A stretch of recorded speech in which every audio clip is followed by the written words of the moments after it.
अब यहाँ स्टेमन की बात करने जा रहे हैं। स्टेमन में दो मेन पार्ट्स आपको दिखाई दे रहे हैं। लॉन्ग थ्रेड जो आप यहाँ पे देख रहे हैं, लॉन्ग थ्रेड को बोलेंगे फिलामेंट है।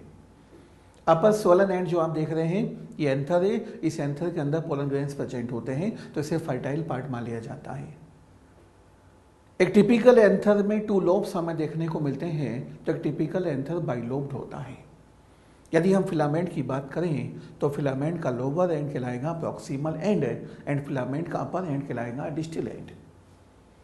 यदि हम फिलामेंट की बात करें तो फिलामेंट का प्रॉक्सिमल एंड थैलेमस से अटैच होता है। जो क्लोज वाला एंड है उसे हमने प्रॉक्सिमल कहा है, और जो फ्लावर से दूर वाला एंड है उसे हमने डिस्टल एंड कहा है। आप देख रहे हैं यहाँ पे डिस्टल एंड एंथर से अटैच है और प्रॉक्सिमल एंड अटैच है थैलेमस से। कुछ प्लांट्स के अंदर फ्लावर का फिलामेंट का प्रॉक्सिमल एंड अटैच होता है पेटल से। यहाँ पर स्टेमन पेटल के साथ जुड़ा हुआ है। इस कंडीशन को बोलेंगे एपी पेटलस कंडीशन। फॉर्मूले के फॉर्म में हम इसे सी से रिप्रेजेंट करते हैं। एंड्रोशियम जुड़ गया है कोरोला के साथ में, स्टेमन जुड़ा है पेटल के साथ में। कंडीशन है एपी पेटलस कंडीशन, और ये कंडीशन हमें देखने को मिलती है सोलेनेसी फैमिली के अंदर। तो याद रहे, फिलामेंट का प्रॉक्सिमल एंड किससे जुड़ा है?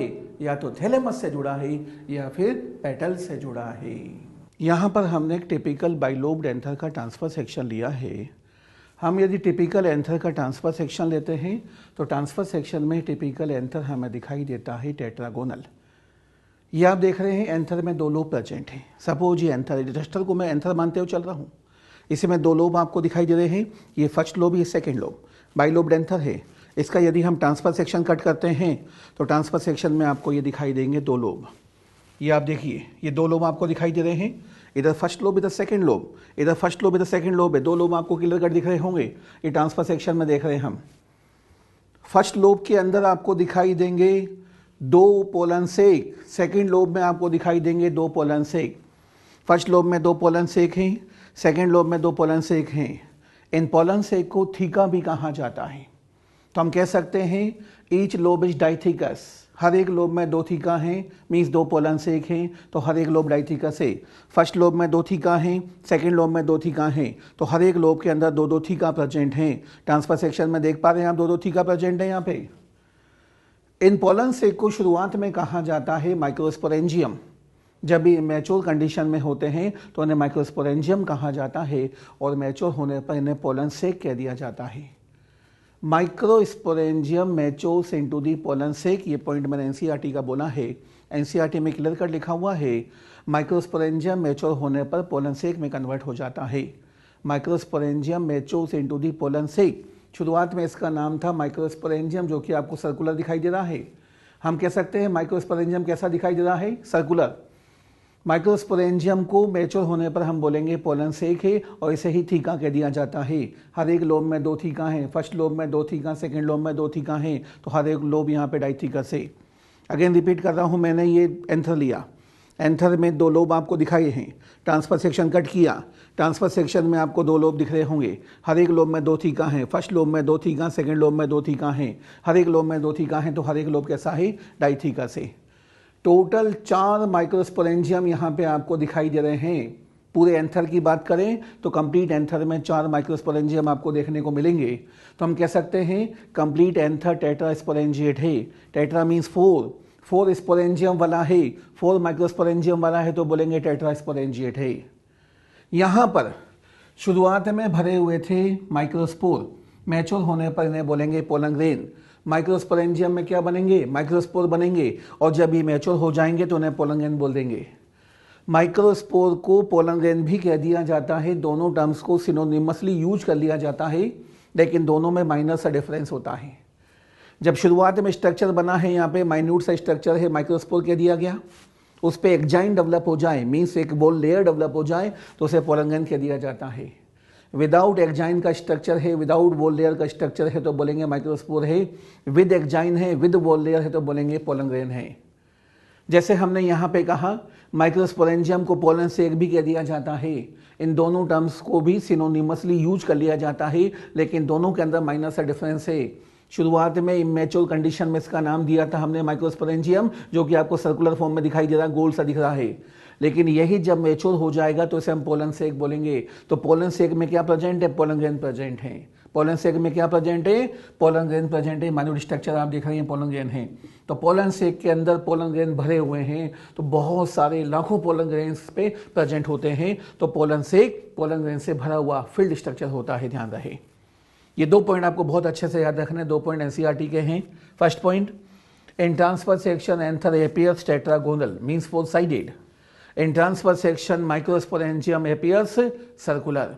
तो माइक्रोस्पोरेंजियम पोलन सेक सर्कुलर है, लेकिन एंथर कैसा है? टेट्रागोनल है। ये 4 साइडेड आपको दिख रहा होगा, ये 4 साइड आपको दिखाई दे रहे हैं, 4 साइडेड है मींस टेट्रागोनल है। यदि हम एंथर की 4 डिफरेंट वॉल लेयर की बात करें तो आप देखेंगे इसी एंथर के अंदर मैंने वॉल लेयर्स को दिखा दिया है। एंथर में 4 डिफरेंट वॉल लेयर्स आपको देखने को मिलेंगी। Outermost wall layer is known as epidermis, second wall layer is known as endothecium, third wall layer middle layers and fourth epiderm. ये 4 डिफरेंट वॉल लेयर्स आपको टिपिकल एंथर में देखने को मिलेंगी। सबसे पहले हम बात करें एपिडर्मिस के बारे में। आउटर मोस्ट वॉल लेयर है एपिडर्मिस, सिंगल लेयर्ड स्ट्रक्चर है, ये लिखा हुआ है मैंने, सिंगल लेयर्ड स्ट्रक्चर है। एपिडर्मिस की हर एक सेल डिप्लॉयड होती है, क्योंकि मेन प्लांट बॉडी एंजियोस्पर्म में कैसी होती है? डिप्लॉयड होती है। एंजियोस्पर्म का एंथर लिया है हमने, तो एपिडर्मिस का प्लॉइडी लेवल भी कैसा होगा? 2n होगा, डिप्लॉयड होगा, ध्यान रहे। नेक्स्ट आते हैं endothecium. Epidermis is followed by endothecium, it is also single layered structure, ये भी सिंगल लेयर्ड स्ट्रक्चर है। इसकी हर एक सेल का प्लॉइडी लेवल भी 2n होता है, डिप्लॉयड होता है, क्योंकि मेन प्लांट बॉडी कैसी है? डिप्लॉयड है। तो एंडोथीसियम की हर एक सेल का प्लॉइडी लेवल भी कैसा होगा? 2n होगा। नेक्स्ट आते हैं मिडिल लेयर्स पे। मिडिल लेयर्स का नंबर 1 2 3 एक से लेकर 3 तक लेयर प्रेजेंट होती हैं।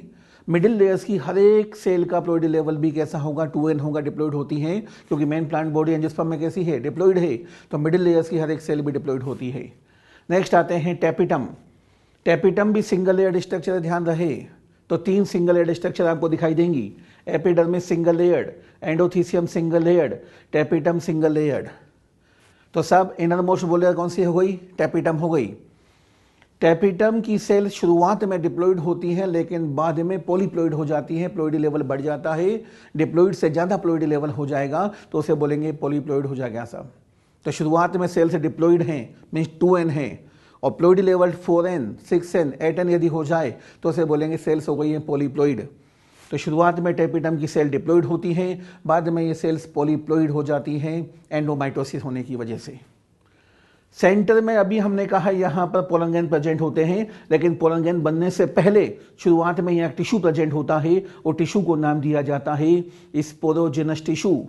जो टिश्यू स्पोर बनाएगा उसे नाम दिया गया है स्पोरोजेनस टिश्यू।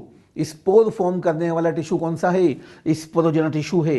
पोलन ग्रेन को माइक्रोस्पोर कह रहे हैं हम, ध्यान रहे। माइक्रोस्पोर मतलब स्पोर, तो जो टिश्यू स्पोर बनाएगा उसे क्या नाम दिया गया है? स्पोरोजेनस टिश्यू नाम दिया गया है। इसकी हर एक सेल का प्लॉइडी लेवल 2n होता है। स्पोरोजेनस टिश्यू की हर एक सेल को हम माइक्रोस्पोर मदर सेल या पोलन मदर सेल कह देते हैं। स्पोरोजेनस टिश्यू की हर एक सेल को हम बोलेंगे माइक्रोस्पोर मदर सेल है। शॉर्ट में लिखा मैंने MMC। MMC का मतलब माइक्रोस्पोर मदर सेल, और PMC means pollen mother cell. Microspore mother cell भी 2n, पोलन मदर सेल भी 2n। इन दोनों टर्म्स को सिनोनिमसली यूज कर लिया जाता है। तो इसी टिश्यू की सेल्स को माइक्रोस्पोर मदर सेल या पोलन मदर सेल कह दिया गया, ध्यान रहे। नाम से पता चल रहा है माइक्रोस्पोर फॉर्म करेगी तो सेल को नाम दिया माइक्रोस्पोर मदर सेल। माइक्रोस्पोर की माँ है तो कह दिया माइक्रोस्पोर मदर सेल है। इस सेल में डिवीजन होगा, मियोसिस होगा, तो माइक्रोस्पोर्स का फॉर्मेशन होगा। PMC पोलन मदर सेल, नाम से पता चल रहा है पोलन की मदर है, पोलन की माँ है। इस सेल में डिवीजन होगा तो पोलन ग्रेन्स बनेंगे। तो याद रहे माइक्रोस्पोर मदर सेल्स या पोलन मदर सेल्स में जब मियोसिस होता है तो हैप्लॉइड माइक्रोस्पोर्स या पोलन ग्रेन्स का फॉर्मेशन होता है। आपने ये भी पढ़ा होगा एक डिप्लॉइड सेल में जब मियोसिस होता है तो 4 हैप्लॉइड सेल्स का फॉर्मेशन होता है। यहाँ पर माइक्रोस्पोर मदर सेल या pollen mother cell diploid cell हैं। हर एक सेल से 4 माइक्रोस्पोर बनेंगे, मीन्स 4 पोलन ग्रेन का फॉर्मेशन होगा। और पोलन ग्रेन का प्लॉइडी लेवल क्या होगा? n होगा, हैप्लॉइड होगा, क्योंकि मियोसिस से बना है। तो हमने यहाँ पे पोलन ग्रेन को शो कर रखा है, माइक्रोस्पोर को शो कर रखा है। जहां पर अभी पोलन ग्रेन आपको दिखाई दे रहे हैं, इसी जगह पर शुरुआत में कौन सा टिश्यू प्रेजेंट था? स्पोरोजेनस टिश्यू प्रेजेंट था। इसी टिश्यू की हर एक सेल को नाम दिया जाता है माइक्रोस्पोर मदर सेल या पोलन मदर सेल। इसमें जब मियोसिस होता है तो माइक्रोस्पोर्स या पोलन ग्रेन का फॉर्मेशन होता है। हमने बाइलोब एंथर का ट्रांसफर सेक्शन कट किया, हमें 2 लोब दिखाई दिए और दोनों साइड में आपको नोच दिखाई दे रहा है। ये धसा हुआ सा पोर्शन है जिसे हम बोल रहे हैं नोच है। यहाँ पर भी आपको नोच दिखाई देगा, यहाँ पर भी आपको नोच दिखाई देगा, दोनों साइड में नोच दिखाई दे रहा है। ये नोच को यदि हम लॉन्गिट्यूडनली देखें तो ग्रूव की फॉर्म में दिखाई देता है, तो धसा हुआ पोर्शन है ग्रूव की फॉर्म में दिखाई देगा। इधर भी आपको दिखाई देगा लॉन्गिट्यूडनल ग्रूव, इधर भी दिखाई देगा लॉन्गिट्यूडनल ग्रूव। एंथर यहाँ से बस्ट हो रहा है, जिस प्लेस से एंथर का डाइसेंस या बस्टिंग होगी उस लाइन को हम बोलेंगे line of dehiscence. The place from where anther burst, the place from where dehiscence of anther occurs is known as line of dehiscence। तो इस लाइन से एंथर बस्ट हो रहा है, ये लॉन्गिट्यूडनल ग्रूव की फॉर्म में दिखाई देता है और ट्रांसफर सेक्शन के अंदर हमें ये क्लियर कट ग्रूव की फॉर्म में दिखाई दे रहा है। इसे स्टोमियम कहा जा रहा है। तो वो प्लेस जहां से एंथर बस्ट हो रहा है उसे हम क्या बोल रहे हैं ट्रांसफर सेक्शन में? स्टोमियम। लेकिन लॉन्गिट्यूडनली देखा जाए तो ये ग्रूव की फॉर्म में दिखाई देगा, इसे हम बोलेंगे लॉन्गिट्यूडनल ग्रूव है और यही लाइन ऑफ डाइसेंस है। तो एंथर, एक टिपिकल एंथर लॉन्गिट्यूडनली बस्ट होता है। दोनों साइड में आपको लाइन दिखाई दे रही है, ये भी लाइन ऑफ डाइसेंस, ये भी लाइन ऑफ डाइसेंस। तो ये लेंथ वाइज रन कर रही है। कैप्सुला का एंथर लॉन्गिट्यूडनली बस्ट होता है, लाइन ऑफ डाइसेंस से बस्ट होता है। तो मोस्टली प्लांट्स के अंदर एंथर का डाइसेंस हमें लॉन्गिट्यूडनल दिखाई देता है। इस लाइन को अगेन रिपीट कर रहा हूं। हमने बाइलोब्ड एंथर लिया, बाइलोब्ड एंथर को हमने इस तरह शो किया, इसका हमने ट्रांसफर सेक्शन कट किया। ट्रांसफर सेक्शन में हमें दिखाई दिया ये टेट्रागोनल, हर एक लोब में 2 थीका हैं, 2 थीका फर्स्ट लोब में, 2 थीका सेकेंड लोब में, हर एक लोब एंड डाइथीका से टोटल 4 माइक्रोस्पोरेंजिया हैं, मीन्स पोलन से 1 हैं। तो बोलेंगे टिपिकल एंथर टेट्रास्पोरेंजिएट होता है। हर एक लोब डाइथीका से, मीन हर एक लोब में 2 थीका हैं, टोटल 4 हैं, तो बोलेंगे टेट्रास्पोरेंजिएट है। 1 2 3 4 टेट्रास्पोरेंजिएट, ऐसा भी ध्यान रहे। दोनों साइड में नोच आपको दिखाई दे रहा है, ये नोच को स्टोमियम कहा जा रहा है। ये वो रीजन है, ये वो प्लेस है जहां से एंथर बस्ट होता है। The place from where dehiscence of anther occurs is known stomium. तो सभी ट्रांसफर सेक्शन में स्टोमियम कहलाता है। लेकिन यदि लॉन्गिट्यूडनली देखा जाए तो ये ग्रूव की फॉर्म में दिखाई देता है, खांच की फॉर्म में दिखाई देता है और इस ग्रूव से एंथर बस्ट होता है। इससे हम बोलेंगे लाइन ऑफ डाइसेंस है। यही लॉन्गिट्यूडनल ग्रूव है, यही लाइन ऑफ डाइसेंस है। तो एक टिपिकल एंथर में 2 लाइन ऑफ डाइसेंस आपको दिखाई देंगी, दोनों साइड में लॉन्गिट्यूडनल ग्रूव दिखाई देगा। तो एंथर लॉन्गिट्यूडनली बस्ट हो रहा है। कैप्सुला के अंदर एंथर का डाइसेंस लॉन्गिट्यूडनल होता है। मोस्टली एंजियोस्पर्म के अंदर एंथर का डाइसेंस लॉन्गिट्यूडनली हमें देखने को मिलता है। अब आ रहे हैं हम सेंटर में। कनेक्टिव आपको दिखाई दे रहा है, इस कनेक्टिव में वेस्कुलर टिश्यू प्रेजेंट है। बिल्कुल सेंटर में हमें कनेक्टिव देखने को मिलेगा। ये दोनों लोब के बीच में से ऊपर तक कनेक्टिव जा रहा है। तो कनेक्टिव ऊपर तक जा रहा है तो अपर साइड तक फूड एंड वाटर की सप्लाई को मेंटेन करने का काम करता है कनेक्टिव। कनेक्टिव में वेस्कुलर टिश्यू प्रेजेंट है, ध्यान करेंगे। तो कनेक्टिव आपको यहाँ पे दिख रहा है टीएस में, सेंटर में हमें दिखाई देगा कनेक्टिव। ये हमने सेंटर में कनेक्टिव को दिखाया यहाँ पे। तो कनेक्टिव है मतलब वेस्कुलर टिश्यू यहाँ प्रेजेंट हो। अभी हमने एंथर के ट्रांसफर सेक्शन की बात करी। ट्रांसफर सेक्शन कट करने के बाद इतने से पार्ट को कट करते हुए एनलार्ज फॉर्म में हमने इसको यहाँ पे शो किया है। आप समझ पा रहे हैं? एक कॉर्नर को हमने कट किया है और एनलार्ज फॉर्म में यहाँ पे शो कर दिया, सेलुलर फॉर्म में शो कर दिया है। दोनों साइड में नोच है, मीन्स स्टोमियम प्रेजेंट। तो स्टोमियम वाला रीजन आपको नोच की फॉर्म में दिखाई दे रहा है। स्टोमियम वाला रीजन मैंने यहाँ पे नोच की फॉर्म में शो कर रखा है। अभी हमने डिस्कस किया था कि एंथर में 4 डिफरेंट वॉल लेयर्स प्रेजेंट होती हैं। Outermost wall layer is known as epidermis. Outermost है तो ऑब्वियस सी बातें फंक्शन होगा प्रोटेक्शन प्रोवाइड करना। एपिडर्मिस की हर एक सेल का बॉडी लेवल क्या होगा? डिप्लॉयड होगा, 2n होगा। नेक्स्ट आते हैं एंडोथीसियम पे। सिंगल लेयर्ड स्ट्रक्चर आपको दिखाई दे रहा है। एंडोथीसियम सिंगल लेयर्ड स्ट्रक्चर है, हर एक सेल का बॉडी लेवल 2n है। Endothecium is also known as fibrous layer. Endothecium is also known as fibrous layer due to presence of alpha cellulosic fibres. Endothecium की inner tangential wall पर and radial wall पर alpha cellulose के बहुत ज़्यादा fibre present होते हैं। और आपने पढ़ा होगा कि ये अल्फा सेलोज नेचर में हाइग्रोस्कोपिक होता है, वाटर लविंग होता है, मॉइस्चर को एब्जॉर्ब करता है, वाटर को एब्जॉर्ब करता है। रेडियल वॉल पर ही कुछ बैंड्स केलोस के भी प्रेजेंट होते हैं। मेनली डिपोजिशन किसका है? अल्फा सेलुलोज का है, लेकिन थोड़ा बहुत केलोस भी प्रेजेंट होता है। केलोस क्या है? ये भी कार्बोहाइड्रेट है। It is A polymer of beta 1,3 glucan. Carbohydrate है, बीटा 1,3 ग्लूकन का पॉलीमर है केलोस। तो साहब हम कह सकते हैं कि एंडोथीसियम की इनर टेंजेंशियल वॉल पर एंड रेडियल वॉल पर कार्बोहाइड्रेट का डिपोजिशन है, अल्फा सेलुलोज की फॉर्म में है और केलोस की फॉर्म में है। और ये सब्सटेंस कैसे हैं? हाइग्रोस्कोपिक है। आउटर वॉल जो एपिडर्मिस के पास में होगी, इस आउटर वॉल पे किसी भी टाइप का डिपोजिशन हमें देखने को नहीं मिलता है। आउटर वॉल थिन होती है। स्टोमियम रीजन की बात करें, जहां से एंथर बस्ट होगा वहां पर भी किसी भी टाइप का डिपोजिशन हमें देखने को नहीं मिलता है। यहाँ की सेल थिन वॉल्ड है। रिमेनिंग जितनी भी सेल्स आपको एंडोथीसियम की दिखाई दे रही हैं, ये एंडोथीसियम की रिमेनिंग सेल्स थिक वॉल्ड हैं, लेकिन स्टोमियम रीजन की सेल्स थिन वॉल्ड होती हैं, क्योंकि यहां से एंथर को बस्ट होना होता है। एंडोथीसियम का मेन फंक्शन होता है एंथर के डाइसेंस में हेल्प करना। तो याद रहे, endothecium helps in dehiscence of anther. अब आते हैं हम मिडिल लेयर्स पे। इनका नंबर 1 से 3 है। 1 to 3 लेयर्स आपको यहाँ पे दिखाई दे रही है। 3 लेयर्स को मैंने यहाँ पे शो कर रखा है। मिडिल लेयर्स का प्लॉइडी लेवल भी होगा 2n डिप्लॉइड है। Middle layers are made up of parenchyma. ये पेरेन्काइमेटस सेल की बनी होती हैं और आपने पढ़ा होगा कि पेरेन्काइमा में स्टोर्ड फूड प्रेजेंट होता है। तो मिडिल लेयर्स में स्टोर्ड फूड प्रेजेंट है। मिडिल लेयर्स की स्टोर्ड फूड को टैपिटम एब्जॉर्ब करता है। कौन एब्जॉर्ब करेगा? टैपिटम। टैपिटम इसे फूड को एब्जॉर्ब करके अंदर ट्रांसफर कर देगा, क्योंकि अंदर डिवीजन होना है। सेंटर में क्या है? स्पोरोजेनस टिश्यू प्रेजेंट है। इसकी हर एक सेल को हमने माइक्रोस्पोर मदर सेल या पोलर मदर सेल कहा है। इस सेल में मियोसिस होना है। मियोसिस होना मीन्स डिवीजन होना है। डिवीजन होना तो फूड की रिक्वायरमेंट, एनर्जी रिक्वायरमेंट है। तो फूड कौन देगा? टैपिटम देगा। कहाँ से लेकर देगा? मिडिल लेयर से लेकर देगा। तो मिडिल लेयर्स के फूड को टैपिटम एब्जॉर्ब करता है और अंदर ट्रांसफर कर देता है, क्योंकि अंदर डिवीजन होने हैं। किसमें डिवीजन होना है? इस पोलोजेनस टिश्यू में डिवीजन होना मीन्स माइक्रोस्पोर मदर सेल्स में, मीन्स पोलर मदर सेल्स में डिवीजन होना है। इन सेल को डिवीजन करना है, मियोसिस करना है। तो एनर्जी की रिक्वायरमेंट है, फूड की रिक्वायरमेंट है। तो फूड कौन देगा? टैपिटम देगा। मिडिल लेयर्स में जब तक फूड प्रेजेंट होता है, मिडिल लेयर्स तब तक लिविंग रहती हैं, जिंदा रहती हैं। जिस दिन मिडिल लेयर का फूड खत्म हो जाएगा, मिडिल लेयर्स भी खत्म हो जाएंगी, डिजनरेट हो जाएंगी।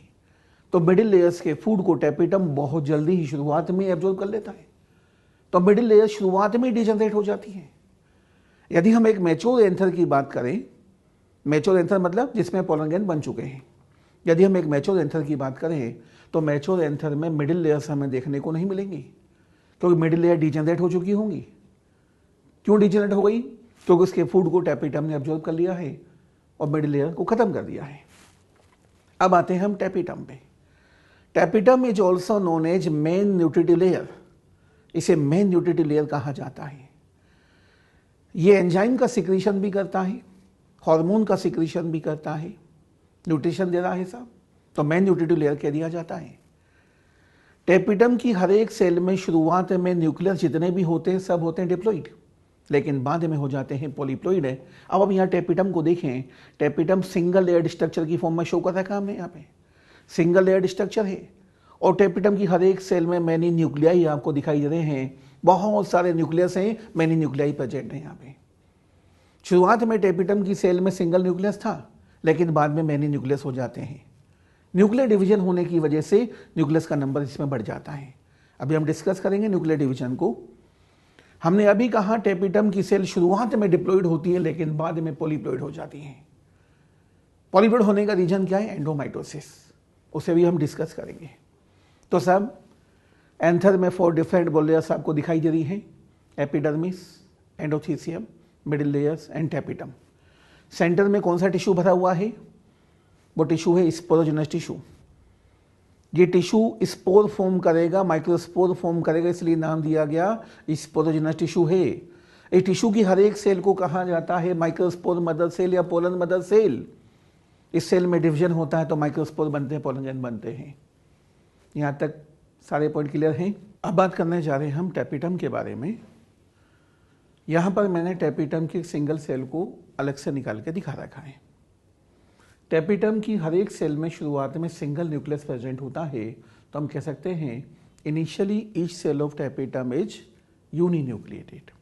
सिंगल न्यूक्लियस वाली है, यूनिन्यूक्लिएट सेल है। टैपिटम की हर एक सेल में होता है न्यूक्लियर डिवीजन। ओनली न्यूक्लियस का डिवीजन चल रहा है। 1 से 2 न्यूक्लियाई का फॉर्मेशन हो गया साहब, सेल हो गई है by nucleated. Again nuclear division हुआ, 2 से 4 न्यूक्लियाई बन गए हैं, सेल हो गई है मल्टी न्यूक्लिएटेड। तो टैपिटम की सेल के by nucleate and multi nucleate होने का रीजन है न्यूक्लियर डिवीजन। अब आते हैं हम पॉलीप्लॉइडी पर। इनिशियली टैपिटम की हर एक सेल में जितने भी न्यूक्लियस होते हैं सारे न्यूक्लियाई डिप्लॉइड होते हैं। सारे न्यूक्लियस डिप्लॉइड है, all nuclei are diploid. Tapetum के अंदर होता है एंडोमाइटोसिस, और एंडोमाइटोसिस की वजह से टैपिटम की सेल्स पॉलीप्लॉइड हो जाती हैं। अब मैंने यहां से एक न्यूक्लियस को निकाल के यहां पे शो कर रखा है। इस सेल के अंदर एंडोमाइटोसिस हुआ। ये नॉर्मल माइटोसिस से डिफरेंट टाइप का होता है। हम जानते हैं नॉर्मल माइटोसिस केस में प्रोफेज स्टेज में न्यूक्लियर मेम्ब्रेन डिसअपियर हो जाती है, एंड टीलोफेज स्टेज में न्यूक्लियर मेम्ब्रेन अगेन रीअपियर होती है। लेकिन in the case of एंडोमाइटोसिस nuclear membrane remains intact. Prophase stage में न्यूक्लियर मेम्ब्रेन डिसअपियर नहीं होती है। इंटैक्ट न्यूक्लियर मेम्ब्रेन के अंदर ही क्रोमोसोम डिवाइड हो जाते हैं और क्रोमोसोम का नंबर बढ़ जाता है। तो याद रहे, जब भी एंडोमाइटोसिस होगा न्यूक्लियर मेम्ब्रेन इंटैक्ट रहेगी कि डिसअपियर नहीं होगी। प्रोफेज में डिसअपियर नहीं होगी तो टीलोफेज में रीअपियर भी नहीं होगी, वही मेम्ब्रेन एज इट इज बनी रहेगी। उसी मेम्ब्रेन के अंदर क्रोमोसोम का डिवीजन हुआ और क्रोमोसोम डिवाइड होकर क्रोमोसोम का नंबर बढ़ गया। तो शुरुआत में टैपिटम की सेल थी डिप्लॉइड, अभी सेल हो गई पॉलीप्लॉइड। एग्जाम में यदि क्वेश्चन पूछ लिया जाए टैपिटम की सेल के पॉलीप्लॉइड होने का रीजन क्या है, तो आपका आंसर जाएगा एंडोमाइटोसिस। क्वेश्चन पूछ लिया जाए टैपिटम की सेल के बाई न्यूक्लिएट मल्टी न्यूक्लिएट होने का रीजन क्या है, तो आपका आंसर जाएगा न्यूक्लियर डिवीजन। अब आते हैं हम टैपिटम के फंक्शंस पे। टैपिटम का फर्स्ट फंक्शन है न्यूट्रिशन प्रोवाइड करना। Tapetum provides nutrition to the microspore mother cells, means pollen mother cells और डेवलपिंग पोलन ग्रेन। हम कह सकते हैं माइक्रोस्पोरेंजियम में जितनी भी सेल थी जो शुरुआत में, उन सेल को न्यूट्रिशन प्रोवाइड करने का काम कौन कर रहा है, टैपिटम कर रहा है। शुरुआत में वहाँ पे हमने कहा टिश्यू प्रेजेंट था, उसकी हर एक सेल को कहा microspore mother cell, pollen mother cell है, उसे न्यूट्रिशन कौन दे रहा है, टैपिटम दे रहा है। उन सेल में डिवीजन हुआ, माइक्रोस्पोर बने, न्यूट्रिशन कौन देगा, टैपिटम देगा। तो कहने का मतलब है माइक्रोस्पोरेंजियम में पोलन सेक में जो भी सेल शुरुआत में प्रेजेंट होती हैं और न्यूट्रिशन प्रोवाइड करने का काम कौन करता है, टैपिटम करता है। इसलिए टैपिटम को मेन न्यूट्रिटिव लेयर भी माना जाता है। टैपिटम का नेक्स्ट फंक्शन है tapetum secretes an enzyme and A hormone. Tapetum एक एंजाइम का सिक्रीशन करता है, एंजाइम है केलेस एंजाइम। अब इस केलेस एंजाइम का फंक्शन क्या है समझेंगे थोड़ा सा। इस पोरोजेनस टिश्यू की एक सेल को मैंने निकाल के बाहर शो कर रखा है। इस सेल को हमने कहा है माइक्रोस्पोर मदर सेल या पोलन मदर सेल। ये सेल डिप्लॉइड है। इस सेल के चारों तरफ केलोस की लेयर आपको दिखाई दे रही है। केलोस क्या है, एक टाइप का कार्बोहाइड्रेट है। इस पोरोजेनस टिश्यू की सेल को सेपरेट करने के लिए केलोस की लेयर वहां पे डेवलप हो गई साहब। अब इस एमएमसी पीएमसी में माइक्रोस्पोर मदर सेल या पोलन मदर सेल में मियोसिस होता है, तो माइक्रोस्पोर टेट्राड बन जाता है। एक डिप्लॉइड सेल में जब मियोसिस होता है तो 4 हैप्लॉइड सेल्स का फॉर्मेशन होता है। माइक्रोस्पोर टेट्राड को पोलन टेट्राड भी कह दिया जाता है। और साहब इस टेट्राड के चारों तरफ भी आपको केलोस की लेयर दिखाई दे रही है। टेट्राड में बनने वाले चारों माइक्रोस्पोर आपस में इंटरकनेक्टेड हैं। चारों के बीच में प्लाज्मोडेस्मेटल कनेक्शन प्रेजेंट है। अब सब उन कनेक्शन को ब्रेक करने के लिए इस टेट्राड के इनर साइड में भी केलोस का डिपोजिशन हो जाता है।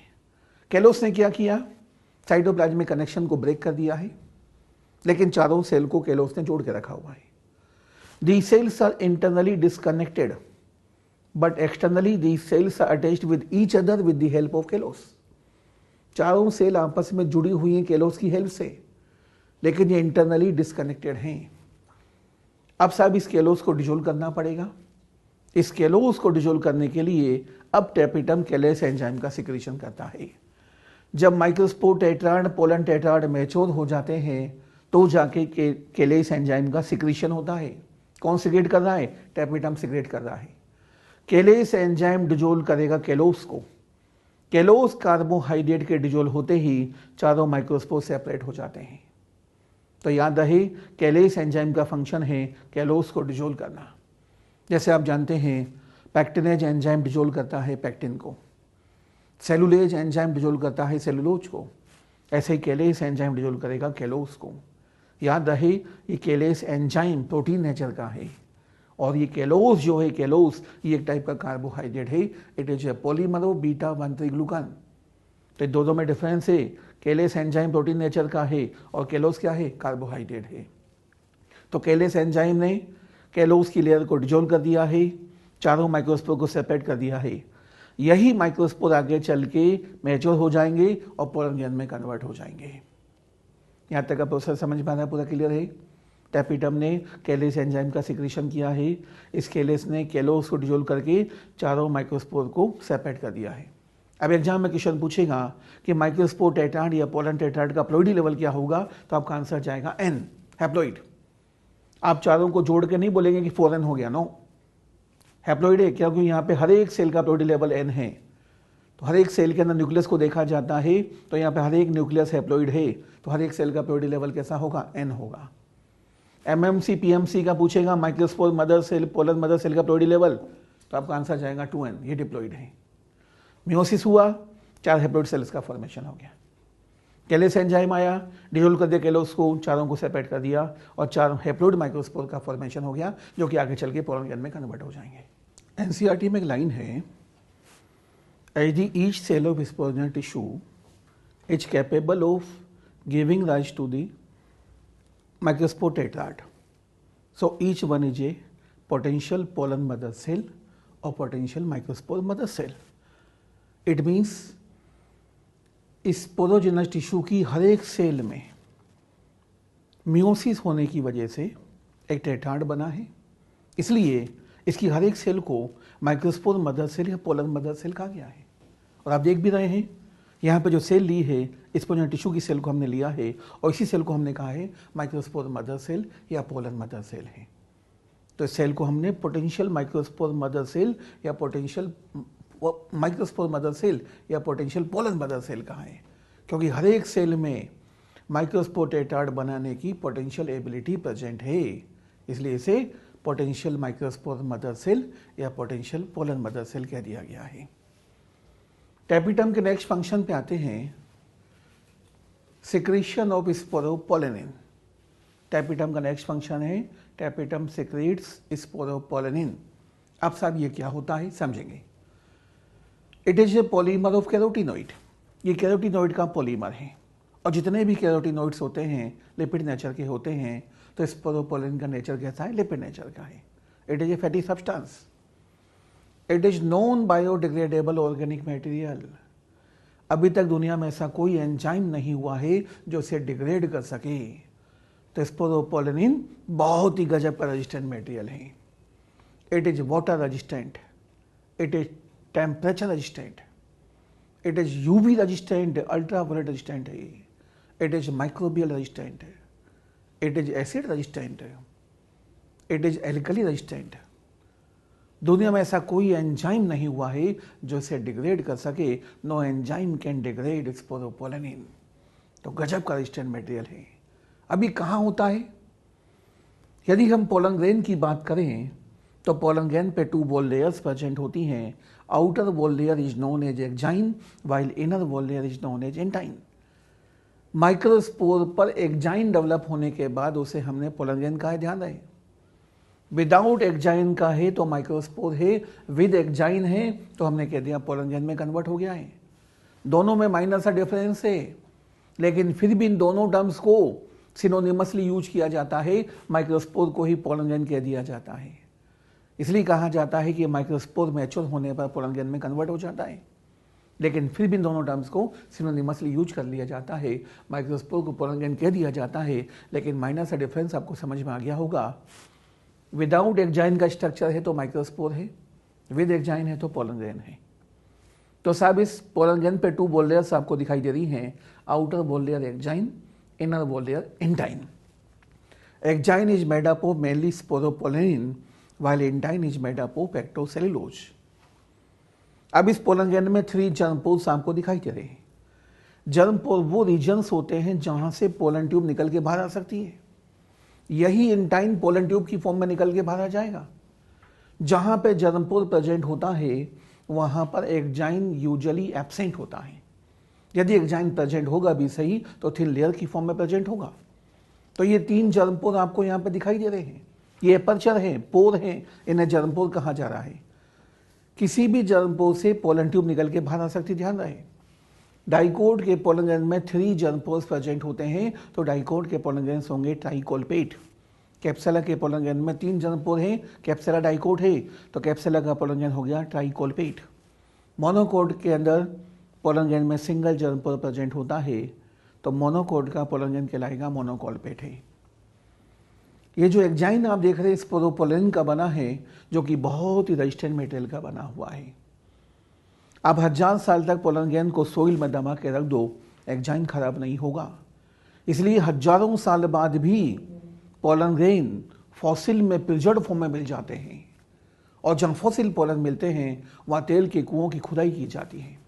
ऐसा माना जाता है जहाँ हजारों साल पहले पोलन ग्रेन थे वहाँ वेजिटेशन रही होगी, प्लांट्स रहे होंगे जो दबते चले गए, कोल, पेट्रोल, डीजल में कन्वर्ट होते चले गए। तो तेल की कुओं की खुदाई करते समय फॉसिल पोलन का मिलना एक बहुत ही पॉजिटिव इंडिकेशन माना जाता है। किस वजह से फॉसिल पोलन मिल रहा है? एक्जाइन की वजह से, क्योंकि एक्जाइन यहाँ पे नॉन बायोडिग्रेडेबल है, माइक्रोबियल रेजिस्टेंट है, माइक्रोब उसे डिस्ट्रॉय नहीं कर सकता, खत्म नहीं कर सकता। It is water resistant. अब 1000 साल तक पोलन ग्रेन को पानी में डुबो के रख दो, एक्जाइन खराब नहीं होगा। It is acid resistant. अब 1000 साल तक पोलन ग्रेन को स्ट्रॉन्ग एसिड में डाल के रख दो, एक्जाइन खराब नहीं होगा। इस पर तो पोलन का बना है, एसिड रेजिस्टेंट मटेरियल का बना हुआ है। 1000 साल तक पोलन ग्रेन को स्ट्रॉन्ग बेस में डाल के रख दो, एक्जाइन खराब नहीं होगा। अब 1000 साल तक पोलन ग्रेन को 1000 डिग्री सेंटीग्रेड पर भी रख देंगे तो भी एक्जाइन खराब नहीं होगा। टेम्परेचर रेजिस्टेंट मटेरियल स्पोरोपोलेनिन का बना हुआ है। इसलिए कहा जाता है कि हजारों साल बाद भी पोलन ग्रेन फॉसिल में प्रिजर्व फॉर्म में मिल जाते हैं। अंदर का मटेरियल खत्म हो जाएगा लेकिन एक्जाइन खत्म नहीं होगा, तभी तो फॉसिल मिलता है हमें। तो याद रहे, इस स्पोरोपोलेनिन का सिक्रेशन किसने किया है? टैपिटम ने किया है। तो टैपिटम गजब का मेटल सिक्रेट कर रहा है, नॉन बायोडिग्रेडेबल ऑर्गेनिक मटेरियल है। ध्यान रहे, ऑर्गेनिक मटेरियल नहीं है, इनऑर्गेनिक मटेरियल नहीं है, ऑर्गेनिक मटेरियल है, ध्यान रहे। और कैसा है? नॉन बायोडिग्रेडेबल है, वाटर रेजिस्टेंट है, एसिड रेजिस्टेंट है, एल्कली रेजिस्टेंट है, माइक्रोबियल रेजिस्टेंट है, यूवी रेजिस्टेंट है, टेम्परेचर रेजिस्टेंट मटेरियल है। ये जो एक्जाइन आप देख रहे हैं, ये एक्जाइन बहुत ही फैसिनेटिंग होता है, बहुत खूबसूरत होता है। एक्जाइन के बेसिस पर, एक्जाइन में प्रेजेंट जर्मपोर के बेसिस पर, जर्मपोर करेक्टर के बेसिस पर पोलन ग्रेन को डिफरेंट ग्रुप्स में क्लासीफाई कर सकते हैं हम। जैसे हमने कहा डाइकोट में 3 जर्मपोर हैं, मोनोकोट में सिंगल जर्मपोर है। जर्मपोर देख लिए साहब, 3 है, डाइकोट में रख दिया, 1 है मोनोकोट में रख दिया साहब। तो जर्मपोर का शेप देख लिया जाता है कि सर्कुलर जर्मपोर है, ओवल है, उस बेसिस पर क्लासीफाई किया जाता है। जर्मपोर की पोजीशन देख ली जाती है, अलग अलग पोजीशन पे जर्मपोर प्रेजेंट हो सकते हैं। तो कहने का मतलब है एक्जाइन के करेक्टर के बेसिस पर, जर्मपोर करेक्टर के बेसिस पर हम पोलन ग्रेन को डिफरेंट ग्रुप्स में क्लासीफाई करते हैं। इसलिए एक्जाइन की टैक्सोनॉमिक इंपॉर्टेंस मानी जाती है, नॉमेनक्लेचर में इसको यूज किया जाता है। टैपिटम का नेक्स्ट फंक्शन है formation of Ubisch bodies. Tapetum Ubisch bodies form करता है। अब यूबिश बॉडीज क्या होती हैं साहब? टैपिटम में शुरुआत में बहुत ही माइक्रो बॉडीज डेवलप होती हैं, उन्हें प्रो यूबिश बॉडीज कहा जाता है। प्रो यूबिश बॉडीज पर जब स्पोरोपोलेनिन की कोटिंग हो जाती है तो प्रो यूबिश बॉडीज में कन्वर्ट हो जाती हैं। और यूबिश बॉडीज का मेन सब्सटेंस होता है स्पोरोपोलेनिन। किसने सिक्रेट किया है? टैपिटम ने सिक्रेट किया है। तो टैपिटम ने स्पोरोपोलेनिन की हेल्प से क्या बना दी? यूबिश बॉडीज बना दी साहब। अब यही यूबिश बॉडीज एक्जाइन फॉर्म करती हैं। यूबिश बॉडीज का फंक्शन है फॉर्मेशन ऑफ एक्जाइन। ये जो आप एक्जाइन देख रहे हैं मेनली स्पोरोपोलिन का बना हुआ है, क्योंकि यूबिश बॉडीज ने इनको फॉर्म किया है। यूबिश बॉडीज का मेन सब्सटेंस क्या है? स्पोरोपोलिन है। तो एक्जाइन मेनली किसका बना हुआ है? स्पोरोपोलिन का बना हुआ है। नेक्स्ट फंक्शन पे आते हैं, टेपिडम के नेक्स्ट फंक्शन पे। टेपिडम सिक्रीट्स पोलन किड सब्सटेंसेज। तो टेपिडम का नेक्स्ट फंक्शन हो गया पोलन किड सब्सटेंसेज का सिक्रीशन करना। अभी पोलन किड क्या होता है? जिन प्लांट के अंदर इंसेक्ट पॉलिनेशन होता है उनके पोलन ग्रैंड स्टिकी होने चाहिए, चिपकने वाले होने चाहिए। अब चिपकाने के लिए पोलन ग्रैंड के चारों तरफ क्या डेवलप हो जाता है? एक ऑयल की लेयर डेवलप हो जाती है। पोलन ग्रैंड के चारों तरफ जो ऑयल की लेयर आप ये देख रहे हैं, इस ऑयल की लेयर को नाम दिया जाता है पोलन किट। ऑयल की लेयर है, मीट मीन्स लिपिड नेचर का है, ऑब्वियस सी बात है। कैरोटिनोइड्स का बना होता है, लिपिड नेचर का होता है। स्टिकी होता है। इस पोलन किट की हेल्प से पोलन इंसेक्ट की बॉडी पर चिपक जाता है और किसी दूसरे प्लेस पर इंसेक्ट के थ्रू पहुंच जाता है। पोलन किट का कलर होता है येलो। लाखों पोलन ग्रेन जब येलो कलर के दूर से दिखाई देते हैं तो इनका फंक्शन हो गया attraction of insect for pollination. तो सब पोलन किट ऑयली नेचर का है, लिपिड नेचर का है, ऑयल का बना हुआ है, येलो कलर का है, function attraction of insect for pollination, sticky nature का होता है और ये यूवी रे से पोलन को प्रोटेक्शन भी प्रोवाइड करने का काम करता है। यूवी से प्रोटेक्शन एक्जाइन भी प्रोवाइड करता है, यूवी से प्रोटेक्शन पोलन किट भी प्रोवाइड करता है। तो यहाँ पर हमने डिस्कस किया टेपिडम के फंक्शंस को। हमने कहा टेपिडम का फर्स्ट फंक्शन न्यूट्रिशन प्रोवाइड करना। एमएमसी पीएमसी को माइक्रोस्पोर मदर सेल या पोलन मदर सेल को न्यूट्रिशन देता है टेपिडम। डेवलपिंग माइक्रोस्पोर को न्यूट्रिशन देता है टेपिडम। डेवलपिंग पोलन को न्यूट्रिशन देगा टेपिडम। टेपिडम ने केलेस एंजाइम का सिक्रीशन किया है। केलेस एंजाइम ने डिजोल्व किया केलोस को और केलोस के डिजोल्व होते माइक्रोस्पोर को सेपरेट किया। टेपिडम ने सीक्रेट किया स्पोरोपोलिन। स्पोरोपोलिन कहाँ प्रेजेंट है? पोलन ग्रैंड के एक्जाइन के अंदर प्रेजेंट है। टेपिडम ने फॉर्म किया यूबिश बॉडीज को और यूबिश बॉडीज ने एक्जाइन को फॉर्म कर दिया है। टेपिडम ने सीक्रेट किया पोलन किट सब्सटेंसेज को जो कि पोलन ग्रैंड को स्टिकी बनाने का काम कर रहा है। तो इतने सारे फंक्शन टेपिडम को परफॉर्म करने होते हैं, इसलिए टेपिडम बहुत इंपॉर्टेंट है। इसका हर एक पॉइंट बहुत अच्छे से आपको याद करना है। दो करैक्टर हमने पहले डिस्कस किए थे। टेपिडम की हर एक सेल के अंदर न्यूक्लियस का नंबर मोर देन 1 होगा। 2 न्यूक्लियस है, बाई न्यूक्लिएट सेल हो सकती है। सेल का न्यूक्लियस का नंबर 4 हो गया, मल्टी न्यूक्लिएट सेल हो गई साहब। टेपिडम की सेल के बाई न्यूक्लिएट मल्टी न्यूक्लिएट होने का रीजन क्या है? Nuclear division. टेपिडम की सेल पॉलीपेड होने का रीजन क्या है? एंडोमाइटोसिस। ये हम डिस्कस कर चुके हैं। इन सारे पॉइंट को आपको बहुत अच्छे से याद करना है, इन पर एग्जाम में क्वेश्चन पूछे जाते हैं। अब हम बात करने जा रहे हैं एंथर के डेवलपमेंट के बारे में कि एंथर का डेवलपमेंट कैसे हुआ। आप जानते हैं पूरा स्ट्रक्चर स्टेमन है, इसका अपर स्वलन पार्ट क्या है? एंथर है। ये एंथर कैसे डेवलप हुआ इसको हम डिस्कस करने जा रहे हैं। Initially anther is a mass of meristematic cell से शुरुआत में जब एंथर होता है तो छोटे से पेपिला की फॉर्म में, राउंडेड स्ट्रक्चर की फॉर्म में या ओवल शेप में डेवलप होता है और शुरुआत में initially it is a mass of meristematic cell से it is surrounded by epidermis. तो साहब ये जितनी भी सेल्स हैं ये सारी सेल डिवीजन करेंगी, मेरिस्टेमेटिक सेल है। आप जानते होंगे जिन सेल में डिवीजन की कैपेसिटी होती है उन सेल्स को हम कहते हैं मेरिस्टेमेटिक सेल्स हैं। तो हम कह सकते हैं initially anther is a mass of meristematic cells से it is made up of meristematic tissue. बहुत जल्दी ही ये टेट्रागोनल हो जाता है। अब ये जो स्ट्रक्चर है इसको मैं टेट्रागोनल मान के चल रहा हूँ। ये डस्टर देख रहे हैं आप, इसमें 4 साइड आपको दिखाई दे रही है, तो बहुत जल्दी टेट्रागोनल हो जाता है। इसके सेंटर में डेवलप होने लग जाता है कनेक्टिव। अब ये मैंने इसका ट्रांसफर सेक्शन कट करके दिखा दिया आपको। ट्रांसफर सेक्शन में आपको टेट्रागोनल दिखाई दे रहा है, देख पा रहे हैं आप? ये ट्रांसफर सेक्शन में दिखाई दे रहा है टेट्रागोनल। ये एंथर डेवलप हो रहा है।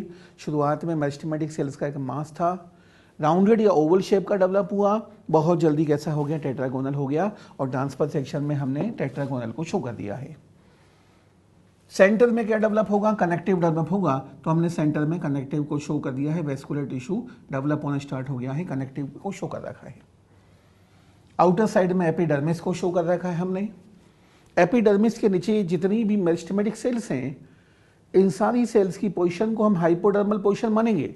एपिडर्मिस के जस्ट नीचे वाली सेल की पोजीशन को क्या मानेंगे हम? हाइपोडर्मल पोजीशन की सेल मानेंगे, क्योंकि हम पढ़ते हैं स्टेम के अंदर एपिडर्मिस के नीचे हाइपोडर्मिस प्रेजेंट होती है। तो यहाँ पर भी एपिडर्मिस के नीचे जो सेल्स हैं उनकी पोजीशन को हम हाइपोडर्मल पोजीशन मानेंगे हम। तो एपिडर्मिस के नीचे वाली हाइपोडर्मल पोजीशन की कोई सी भी सेल से चारों कॉर्नर में एनलार्ज हो जाती हैं, तो सब चारों कॉर्नर में सेल्स का एनलार्जमेंट हो गया, सेल्स बड़ी हो गई सब, तो चारों कॉर्नर में सेल्स का एनलार्जमेंट हो जाता है। इन सेल्स को कह दिया जाता है आर्किस्पोरियल सेल्स है। The cells are known as archesporial cells है। तो चारों कॉर्नर में मेरिस्टेमेटिक सेल्स का एनलार्जमेंट हो गया, नाम दिया गया आर्किस्पोरियल सेल। तो ये एंथर है, चारों कॉर्नर में हमने सेल्स को दिखा रखा है, सेल्स का एनलार्जमेंट हो गया है, सेल को नाम दिया गया है आर्किस्पोरियल सेल। अब आर्किस्पोरियल सेल 4 सेल नहीं है, ट्रांसफर सेक्शन में 4 सेल्स आपको दिखाई दे रही हैं। ये ट्रांसफर सेक्शन लिया हुआ है हमने। अब ये जो सेल आपको यहाँ पे दिख रही है, इसके पीछे और भी सेल्स तो प्रेजेंट होंगी नहीं होंगी, तो ये सेल्स की एक रो प्रेजेंट है। हर एक कॉर्नर में सेल्स की एक रो आपको दिखाई देगी। 4 सेल्स आपको ट्रांसफर सेक्शन में दिख रही हैं, इट मीन्स के पीछे और भी सेल्स प्रेजेंट हैं। तो ये हमने ट्रांसफर सेक्शन लिया है, कहीं से भी कट कर दे स्ट्रक्चर से हम दिखाई दे रहा है आपको। तो चारों कॉर्नर में सेल्स का एनलार्जमेंट हुआ है, सेल्स को कह दिया गया है आर्किस्पोरियल सेल्स है। और रिमेनिंग सेल्स है वही स्मॉल साइज में आपको दिखाई देंगी। These are remaining meristematic cells है।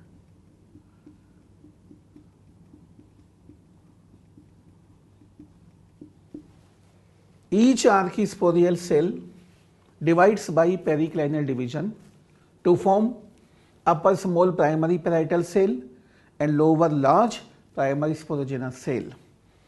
हर एक आर्किस्पोरियल सेल में पेरिक्लाइनल डिवीजन होता है। तो हर एक सेल से 2 सेल्स का फॉर्मेशन हुआ। ऊपर वाली अपर साइड की छोटी सेल को नाम दिया गया primary parietal cell and lower large cell जो बड़ी सेल है उसे कह दिया गया प्राइमरी स्पोरोजेनस सेल है। पेरिक्लाइनल डिवीजन को थोड़ा समझेंगे। सरफेस के पैरेलल जो भी डिवीजन होता है उसे कहा जाता है पेरिक्लाइनल डिवीजन। लॉन्गिट्यूडनल एक्सिस के पैरेलल जो भी डिवीजन होता है उसे कहा जाता है periclinal division. Division parallel to the surface, division parallel to the longitudinal axis is known as periclinal division. Surface के परपेंडिकुलर, लॉन्गिट्यूडनल एक्सिस के परपेंडिकुलर यदि डिवीजन होता है तो उसे एंटीक्लाइनल डिवीजन कह दिया जाता है। Division perpendicular to the longitudinal axis is known as anticlinal division. Division perpendicular to the surface is known as anticlinal division and division parallel to the surface is known as periclinal division. Surface के parallel division हो रहा है, नाम दिया गया periclinal division है। Division हुआ साहब, हर एक कॉर्नर पे सेल्स की 2 रोज आपको दिखाई देगी। ये 2 सेल दिख रही हैं, 2 सेल नहीं है, इनके पीछे और भी सेल्स प्रेजेंट हैं, सेल्स की रोज हैं। प्राइमरी पैराइटल सेल, नाम से पता चल रहा है, पैराइटल का मतलब होता है वॉल। वॉल के लिए हम टर्म यूज करते हैं पैराइटल। प्राइमरी पैराइटल सेल में मेनी पेरिक्लाइनल डिविजन्स भी होते हैं एंड एंटीक्लाइनल डिविजन्स भी होते हैं। प्राइमरी पैराइटल सेल में मेनी पेरिक्लाइनल एंटीक्लाइनल डिवीजन होने की वजह से 3 to 5 वॉल लेयर्स का फॉर्मेशन हो जाता है। एपिडर्मिस ऑलरेडी पहले से प्रेजेंट है, अब एपिडर्मिस के नीचे प्रेजेंट होगी एंडोथीसियम, एंडोथीसियम का फॉर्मेशन स्टार्ट हो जाएगा, देन मिडिल लेयर्स का फॉर्मेशन होगा, देन टेपिटम का फॉर्मेशन होगा। तो प्राइमरी पैराइटल सेल में डिवीजन हुआ, बहुत सारे डिवीजन हो रहे हैं और ये सारे डिवीजन एक टाइप के माइटोसिस डिवीजन चल रहे हैं। पेरिक्लाइनल डिवीजन भी चल रहा है, एंटीक्लाइनल डिवीजन भी चल रहा है और सारे डिवीजन माइटोसिस चल रहे हैं। तो 3 to 5 वॉल लेयर्स का फॉर्मेशन होगा सब। एपिडर्मिस पहले से हमने शो कर रखी है, या आउटर साइड में एपिडर्मिस को शो कर रखा है, आप देख रहे हैं। इस एपिडर्मिस के नीचे डेवलप होगी endothecium, then middle layers, then tapetum. Endothecium single layered, middle layers का number 1 to 3, tapetum single layered, तो 3 to 5 वॉल लेयर्स फॉर्म हो जाती हैं साहब। Primary sporogenous cell divides by mitotic division से। प्राइमरी स्पोरोजिनस सेल में बहुत सारे माइटोसिस होते हैं, तो साहब बन जाता है स्पोरोजेनिक टिश्यू। सेल से टिश्यू बन गया और इसी टिश्यू की हर एक सेल को हम कहते हैं माइक्रोस्पोर मदर सेल या पोलन मदर सेल।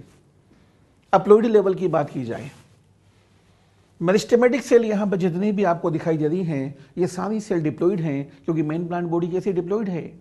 एंजियोस्पर्म में एंथर का डेवलपमेंट पढ़ रहे हैं, एंजियोस्पर्म की मेन प्लांट बॉडी डिप्लॉइड है, तो साहब यहाँ जितनी भी सेल बनी है ये सब सेल डिप्लॉइड है।